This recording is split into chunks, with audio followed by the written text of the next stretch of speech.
What's up, guys? My name's Alex. Welcome to Mini Moment. For this episode, I sat down with Jeff Brummer, who's a lifelong racing enthusiast and Formula One superfan. Jeff grew up in Indiana in the shadows of the Indianapolis 500 and has been following racing for his whole life. He's a huge fan of the sport and of the industry. Jeff's had the opportunity to attend several Formula One events, including the U.S. Grand Prix in 2004 and 2005, one of which produced that iconic photo of only 6 cars in the pit lanes that you may know of. Jeff also had tickets to the United States Grand Prix in the year 2000, but life had other plans for him, and he actually became a father that day and missed the race. But luckily, he's been able to attend several races since then, and a couple of which with his children, which is super cool.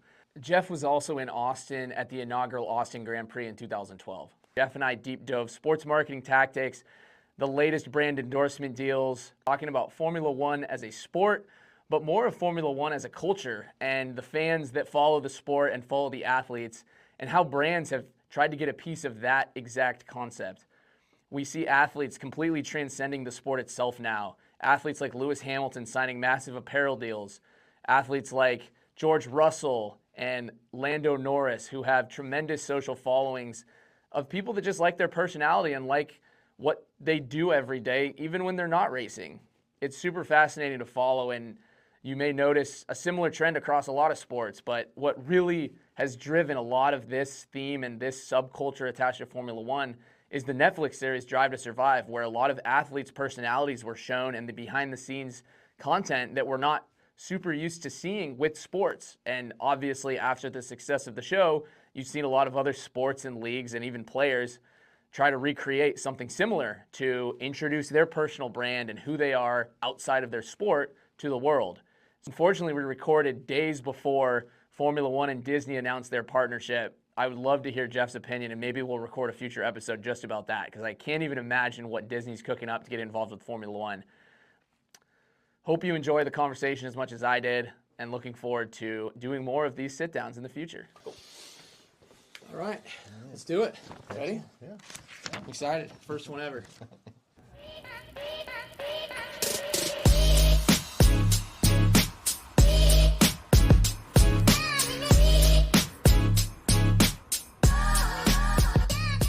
Hey everyone, I'm Alex. Welcome to our first ever Mini Moment episode.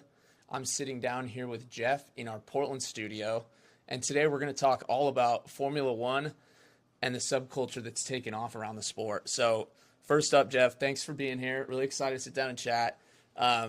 Formula One has always been about speed and precision. How has that culture extended beyond the track and into fashion? Well, I think as far as Formula One drivers have gone, especially due to the Netflix effect with Drive to Survive and the Formula One show, drivers themselves have become celebrities that have kind of overshadowed the sport itself.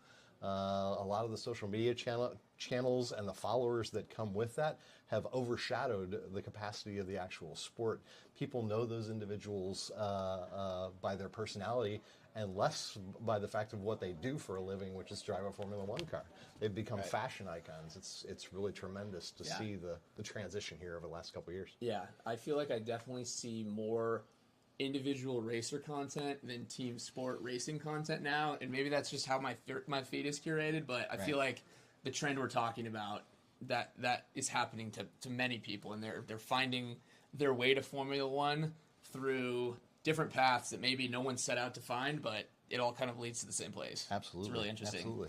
On that topic, we're seeing that drivers are becoming bigger than just athletes. What do you think makes a Formula One driver such a global icon in today's sport and in today's culture? Certainly from a standpoint of, I guess it's cult of personality. So I think especially of like Lewis Hamilton, who's at the Met Gala in New York City, right? Like he's on the runway. He's there just as any other celebrity. People, again, may not know what he does for a living, but certainly from a style standpoint and a fashion standpoint, he is the standout, right? And certainly there are now legions of other drivers that are following suit based on kind of his trailblazing, right? Yeah. He was definitely a pioneer in that kind of larger than the sport space, like one of the first names that I feel like rose above Formula One, and like we said, people know him for way more than just the sport. So, we've talked a little bit about the show, but to kind of deep dive that topic for a second, how do you think Drive to Survive, the Netflix series, has changed the way that fans engage with Formula One and its drivers? Well, I think Drive to Survive as an inception or just like a format of a show focused much more on the heads, the faces, the personalities than it did about the cars and about the racing and whatever. It was all about the personality and those clashes and that drama that really started to rise those individual personalities to the top. And then when they go out and push out on social media their own broadcasts, people just flock to that energy, that again, cult of personality. Right? Yeah, so true. Do you think social media has made Formula drivers more influential in shaping culture beyond the sport itself? I think it goes hand in hand, certainly from a standpoint of drivers are always obligated by contract and so on and so forth to show up for their promoters, their sponsors, and so on and so forth. But there is a whole catalyst there that's just the paparazzi, the fanfare of it, and that following that social media gives you in regards to that, to just kind of elevate that to new heights. Yeah. Yep. On the same topic of social, what role do you think platforms like Instagram and TikTok play in turning drivers into fashion influencers or even just influencers in general? Again, I think it's the fact that it was generated by the Netflix effect. People learned the names and learned the personality, and then it's now become kind of an outgrowth of its own, right?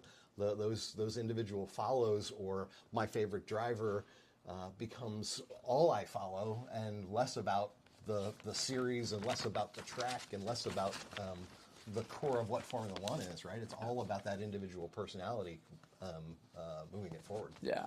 I think it's fun how, I found myself doing it, and I know other people do, is like you gravitate towards one or two drivers in the series, and like all of a sudden you become a fan of them as people, and then also therefore their team sometimes, or maybe sometimes it's you don't really like the team, but you like the driver, so you kind of deal with it. I think it could go either way.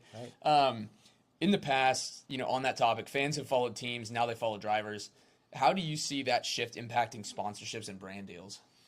I think it's exponential, right? As soon as you become that cult following, sponsors flock to you, right? Like, so from a standpoint of like, hey, this is the A-lister, this is the personality everybody wants to see, and therefore, if I want my product or my advertising dollars to be lifted up with that, I follow that particular driver, that particular personality, because I want to be part of that. It's the classic influencer paradigm, right? Yep.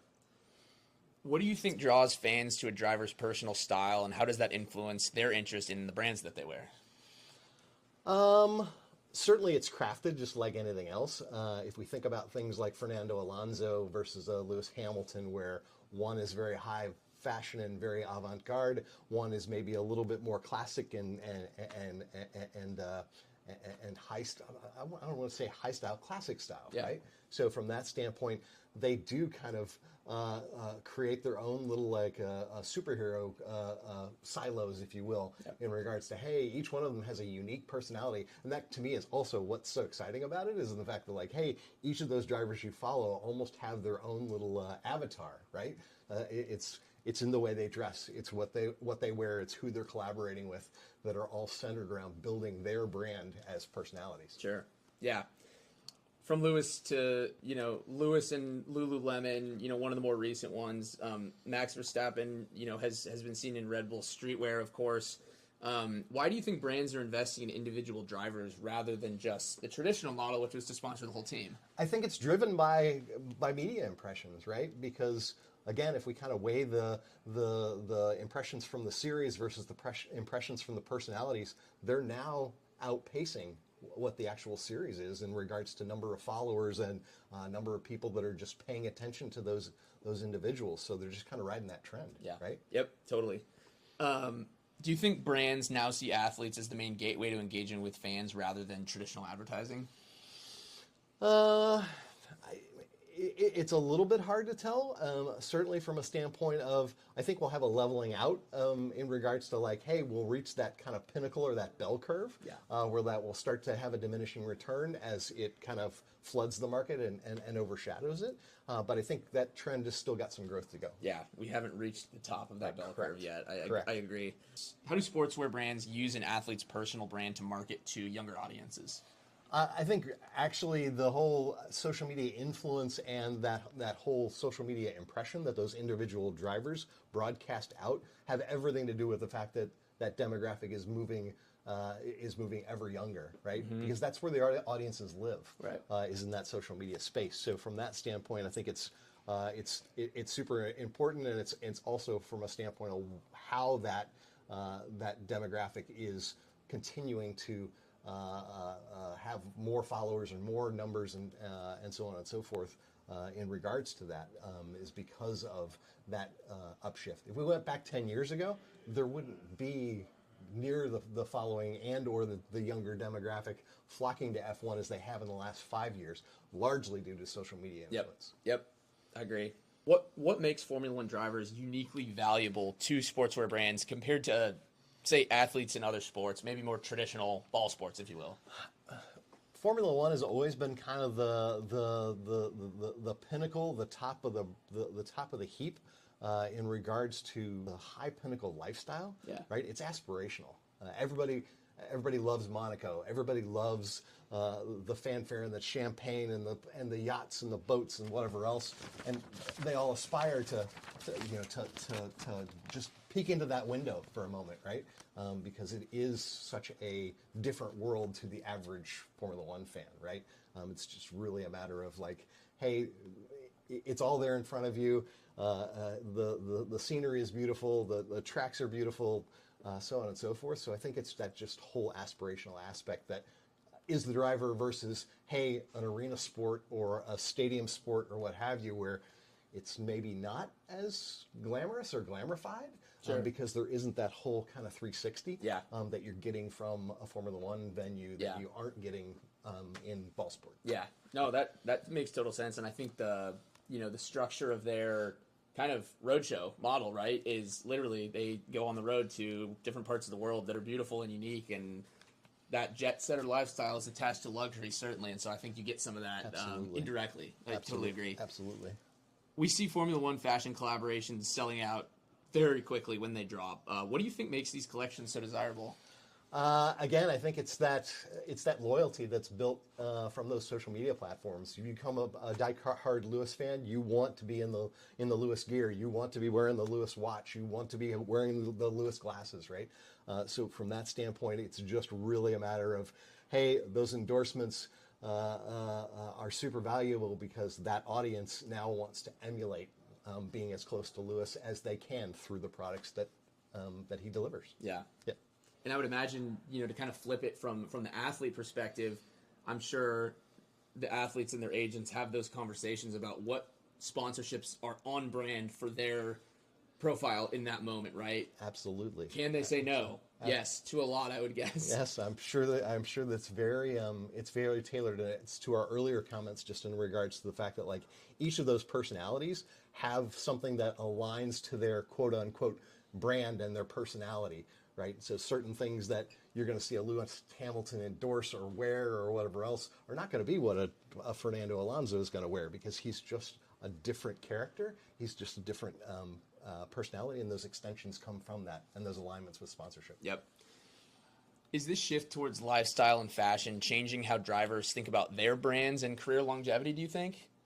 Think about the Daniel Ricciardo example that we talked about when we were kind of talking about the list of questions, and like he has completely lived beyond his success on the track and has become this kind of cultural icon, brand face of the his of the sport. His personality lives on, even though he hasn't been active in the sport here for a year or two, right? So certainly from that standpoint, I think again it just gets into how ingrained those audiences and those followers become just in the cult of personality, right? Yeah. Like they're just so.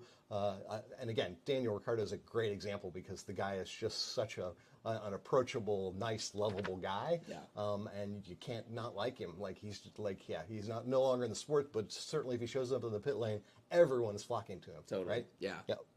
With brands like Puma and Adidas investing heavily in Formula One, could we see a future where fashion plays an even bigger role in the sport? Or do you think it's back to the bell curve where we'll hit a point and then it might go away for a little bit? I mean, I think there is a point of saturation where the market has just had enough and that sort of thing, and it will manifest itself differently. How or whether it diminishes or whether it just evolves or changes, I think is yet to be seen. But certainly from a standpoint of there continues to be opportunity, there will continue to be growth. We're already filling a Formula One calendar with almost like an 11-month season now, right? Like so, I think from a standpoint of yes, we can't really fill a calendar more than we will.